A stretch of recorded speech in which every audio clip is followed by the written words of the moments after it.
ঝাঁটা পেটা খেয়ে পালিয়ে এখন দেশ ধ্বংসের ষড়যন্ত্র করছে ডেভিল রানী। 223 আসনে প্রার্থী ঘোষণা করল বাংলাদেশ খেলাফত মজলিস। জুলাই সহযোদ্ধাদের ওপর হুমকি এলে ছাত্র শিবির বসে থাকবে না। গোপালগঞ্জকে চিরতরে মুজিববাদ থেকে মুক্ত করতে হবে। এতক্ষণ শুনছিলেন সংবাদ শিরোনাম, এবারে বিস্তারিত। গোপালগঞ্জে জাতীয় নাগরিক পার্টির সমাবেশ ঘিরে সহিংসতার জন্য ক্ষমতাচ্যুত প্রধানমন্ত্রী শেখ হাসিনাকে দায়ী করেছেন সাবেক স্বরাষ্ট্র প্রতিমন্ত্রী তানজিম আহমেদ সোহেল তাজ। বৃহস্পতিবার নিজের ভেরিফাইড ফেসবুক আইডিতে দেওয়া এক পোস্টে এই মন্তব্য করেন তিনি। ফেসবুক পোস্টে সোহেল তাজ লেখেন, আমি মনে করি গতকাল 16 জুলাই 2025 গোপালগঞ্জে যে হামলা হয়েছে তার মূল উদ্দেশ্য ছিল বৈষম্য বিরোধী ছাত্র আন্দোলন এবং জুলাই আগস্ট গণ অভ্যুত্থানের নেতাদের হত্যার একটি হীন চেষ্টা। আমি আশ্চর্য হব না যদি ডেভিল রানী নিজেই এর নির্দেশ দিয়ে থাকেন। তিনি আরও লেখেন, আত্মোপলব্ধি, আত্মসমালোচনা এবং অনুশোচনা তো দূরে থাক, হত্যা, গুম, খুন, গণহত্যা, নির্যাতন, নিপীড়ন, গণতন্ত্র ধ্বংস করে, দুর্নীতি করে, লাখ লাখ কোটি টাকা বিদেশে পাচার করে, দেশটাকে শেষ করে ছাত্র জনতার ঝাঁটাপেটা খেয়ে পালিয়ে গিয়ে এখন দেশে ধ্বংসের ষড়যন্ত্র করছে। সারা বাংলাদেশে গোপালগঞ্জের মতো সন্ত্রাসী কায়দায় কার্যকলাপ চালাবার নির্দেশ দিচ্ছে। বাংলাদেশ খেলাফত মজলিস আসন্ন ত্রয়োদশ জাতীয় সংসদ নির্বাচন সামনে রেখে 223 আসনের প্রার্থী ঘোষণা করেছে। বৃহস্পতিবার দুপুরে রাজধানীর পুরানা পল্টনে দলের কেন্দ্রীয় কার্যালয়ে আয়োজিত সংবাদ সম্মেলনে প্রার্থীর নাম ঘোষণা করেন দলটির আমির মাওলানা মামুনুল হক। সংবাদ সম্মেলন পরিচালনা করেন দলের মহাসচিব মাওলানা জালালউদ্দিন আহমদ।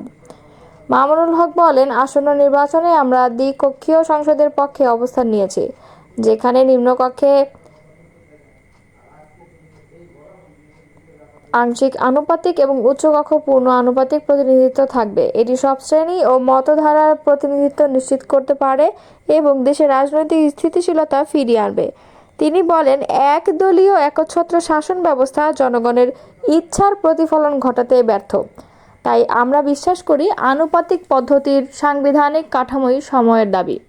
সংবাদ সম্মেলনে মামুনুল হক গোপালগঞ্জে এনসিপির কর্মসূচিতে আওয়ামী লীগের নেতাকর্মীদের হামলার তীব্র নিন্দা জানান। তিনি বলেন, প্রথমে আইনশৃঙ্খলা বাহিনীর নিষ্ক্রিয়তা থাকলেও সেনাবাহিনীর নেতৃত্বে হামলাকারীদের দ্রুত প্রতিহত করা হয়েছে, যা প্রশংসনীয়। তিনি আরও বলেন, গোপালগঞ্জে কোনো সাধারণ জেলা নয়, ইসলাম ও মুসলমানদের কল্যাণে এর রয়েছে গৌরবময় ইতিহাস। এখানকার মানুষই এসব হামলার যোগ্য জবাব দেবে ইনশাআল্লাহ। এই নেতা আরও বলেন, আজ যখন ফ্যাসিবাদের বিরুদ্ধে ঐক্য দরকার, তখনই দেখা যাচ্ছে ফ্যাসিবাদ বিরোধী দলগুলো নিজেরাই একে অপরের বিরুদ্ধে তীব্র ভাষা ব্যবহার করছে। এ ধরনের পারস্পরিক বিরোধ ফ্যাসিবাদের উৎসাহিত করছে।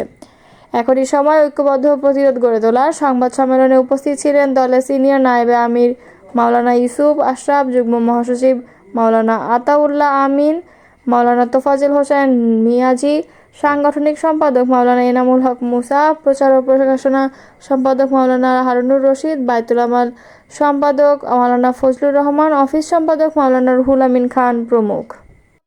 ছাত্র শিবিরের সঙ্গে অন্য আদর্শিক জায়গা থেকে বিভেদ থাকতে পারে, কিন্তু আমাদের জুলাই সহযোদ্ধাদের উপর কোনো হুমকি এলে ছাত্র শিবির বসে থাকবে না। গতকালের গোপালগঞ্জের ঘটনা প্রমাণ করে বাংলাদেশে এখনও ফ্যাসিবাদ নির্মূল হয়নি। বৃহস্পতিবার জগন্নাথ বিশ্ববিদ্যালয়ের বিজ্ঞান অনুষদের মাঠে নবীন বরণ অনুষ্ঠানে প্রধান অতিথির বক্তব্যে ছাত্র শিবিরের কেন্দ্রীয় সভাপতি জাহিদুল ইসলাম এসব কথা বলেন। ছাত্র শিবির সভাপতি বলেন, আমরা জাতিগতভাবে এখনও আমাদের আদর্শ ঠিক করতে পারিনি। আমরা যখন সংবিধানে গণতন্ত্রের কথা বলছি, ঠিক তখনই আবার সমাজতন্ত্রের কথাও বলছি, যার একটি আরেকটির সাথে কনফ্লিক্টিং। নবীন শিক্ষার্থীদের তিনি বলেন, পৃথিবীতে মানুষ যত অর্জন আছে সেটাই শেষ অর্জন নয়, প্রতিটি অর্জন নতুন কিছু অর্জনের দ্বার খুলে দেয়। অনুষ্ঠানের উদ্বোধনী বক্তব্যে বিশ্ববিদ্যালয়ের উপাচার্য অধ্যাপক ডক্টর মোহাম্মদ রেজাউল করিম বলেন, আমরা 23-24 শিক্ষাবর্ষের কার্যক্রম সব বিশ্ববিদ্যালয়ের আগে শুরু করেছি। আমরা চাই তোমরা যেন সবার আগে শেষ করতে পারো। আমরা রাজনৈতিক সংস্কৃতির পরিবর্তন চাই। ছাত্র শিবির আজকে যেই উদ্যোগ নিয়েছে, অন্যান্য ছাত্র সংগঠনকে এরকম কার্যক্রমে আয়োজনে আহ্বান জানাই।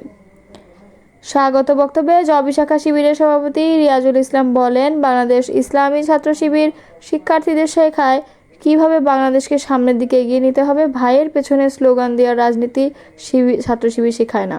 বিশেষ অতিথির বক্তব্যে জগন্নাথ বিশ্ববিদ্যালয়ের ইতিহাস বিভাগের শিক্ষক অধ্যাপক ডক্টর বিলাল হোসেন বলেন, আত্মপরিচয়হীন জাতি তার লক্ষ্যে পৌঁছাতে সবসময় সমস্যায় ভোগে। তাই আপনি জগন্নাথ বিশ্ববিদ্যালয়ে পড়েন, আপনি পরিচয় দেবেন আমি জগন্নাথ বিশ্ববিদ্যালয়ের শিক্ষার্থী। 24 সালের বিপ্লব নিজের পরিচয়ে সাহসের সঙ্গে দেওয়াটাকে আরও সহজ করে দিয়েছে। আমাদের একই সঙ্গে আত্মমর্যাদা বোধ ও জ্ঞান অর্জনের দিকে মনোযোগ দিতে হবে। বিশিষ্ট শিক্ষাবিদ আব্দুল মান্নান বলেন, বিগত সময়গুলোতে ছাত্র রাজনীতি বলতে আমরা দেখেছি চাঁদাবাজি, টেন্ডারবাজি, হল দখল। কিন্তু তার বিপরীতে একদল আদর্শবাদী ছাত্ররা শিক্ষার্থীদের কাছে ন্যায় আদর্শের কথা বলে যাচ্ছে, তারা হলো ইসলামী ছাত্র শিবির ছেলেরা। তিনি আরও বলেন, গতকাল গোপালগঞ্জে ছাত্রলীগের সন্ত্রাসীরা হামলা করে আবারও প্রমাণ করেছে এদেশে তাদের আর রাজনীতি করার অধিকার নেই। এছাড়াও আমরা অনেক দলকে দেখেছি চাঁদাবাজি, টেন্ডারবাজির দিকে ঝুঁকে পড়ছে। আমরা তাদের এখনও গঠিত কাজ থেকে ফিরে আসার আহ্বান জানাই। অনুষ্ঠানের প্রধান আলোচক যুক্তরাষ্ট্রের হার্ভার্ড বিশ্ববিদ্যালয়ের অধ্যাপক ডক্টর মির্জা গালিব হোসাইন বলেন, জুলাইয়ের গণঅভ্যুত্থানে তরুণ প্রজন্ম যেই সাহসী ভূমিকা রেখেছে তা অবিস্মরণীয়।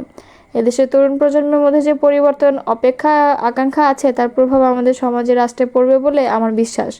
কোনো কিছু গড়া কঠিন, ভাঙা সহজ। তাই আমরা যদি তরুণ প্রজন্মকে নিয়ে এই সমাজকে পরিবর্তন করতে চাই তা রাতারাতি সম্ভব না। তাই প্রথম কাজ হলো ছাত্রদের পড়াশোনায় ফেরানো। শিক্ষার্থীদের কাজ শুধু রাজনীতি নিয়ে ভাবা না, শিক্ষার্থীদের বিজ্ঞান প্রযুক্তি বিষয়েও দক্ষ হতে হবে। জবে শিবিরের সাবেক সভাপতি মাহমুদুর রহমান বলেন, পাকিস্তান হায়নাদের থেকে মুক্ত হয়েছিলাম 71-এ, যখন পাকিস্তানিরা আমাদের অধিকার দিচ্ছিল না তখনই 71 সংগঠিত হয়েছিল। আর গত 15 বছরে হাসিনার দুঃশাসন ফ্যাসিবাদের বিরুদ্ধে ঘটেছিল জুলাই বিপ্লব। তাই 71কে বাদ দিয়ে যেমন বাংলাদেশ সম্ভব না, তেমনি 24কে বাদ দিয়েও বাংলাদেশ সম্ভব না। গোপালগঞ্জে এনসিপির কর্মসূচিতে হামলার বিচার না হলে লাল মার্চের হুমকি দিয়েছেন জাতীয় নাগরিক পার্টি আহ্বায়ক নাহিদ ইসলাম। তিনি বলেছেন, গোপালগঞ্জের মাটি ও মানুষকে চিরতরে মুজিববাদ থেকে মুক্ত করে ছাড়ব। বৃহস্পতিবার দুপুরে ফরিদপুর শহরের জনতা ব্যাংকের মোড়ে জুলাই পদযাত্রা উপলক্ষে আয়োজিত সমাবেশে তিনি এ বক্তব্য দেন।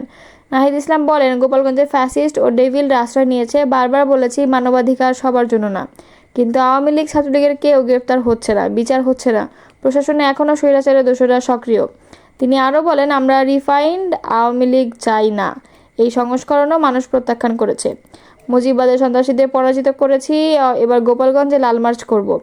আন্দোলনের ধারাবাহিকতা তুলে ধরে তিনি জানান, জুলাই মাস জুড়ে সারা দেশে পদযাত্রা চলবে এবং 3 আগস্ট কেন্দ্রীয় শহীদ মিনারে জুলাই সনদ ঘোষণা করা হবে।